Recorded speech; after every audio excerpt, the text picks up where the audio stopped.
24 तास उपाशी राहणं म्हणजे काय? फक्त अन्न टाळणं नाही, तर एक शरीरातल्या नवीन प्रवासाची सुरुवात होते. एक नवीन जीवन संजीवनी तयार होते.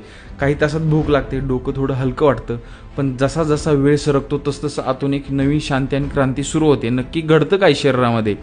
पेशीच्या आतल्या आत काहीतरी मोठा बदल घडत असतोय. ग्लायकोजन संपायला लागतं, शरीर हळूहळू स्वतःचं फॅट खायला सुरुवात करतं, जायला सुरुवात करतं. त्याच क्षणी सुरुवात होते एक गुप्तशास्त्र, म्हणजे ॲटोफॅजी. ॲटोफॅजी म्हणजे काय? जुने खराब झालेल्या पेशी आपोआप तुटायला लागतात आणि त्यातूनच एक नवीन ऊर्जा तयार होते. हे सगळं इतक्या शांतपणे घडतं की आपल्याला जाणवतही नाही, पण शरीर स्वतःला आतून साफ करते, स्वतःची दुरुस्ती करते. घड्याळाचे काटे 24 तास पूर्ण झाल्याची खूण देतात तेव्हा ही प्रक्रिया जोर धरू लागते. जणू शरीराने एक नवीन जीवन सुरू केले.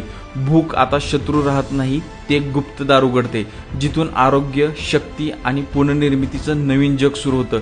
हा क्षण साधा नसतो, कारण 24 तास उपाशी राहून तुम्ही फक्त स्वतःवर संयम ठेवत नाही, तर शरीरातल्या आतून पुन्हा नवीन शरीराला जन्म द्यायला संधी देत आहात. अशा नवीन माहितीसाठी आमच्या पेजला फॉलो करा. धन्यवाद.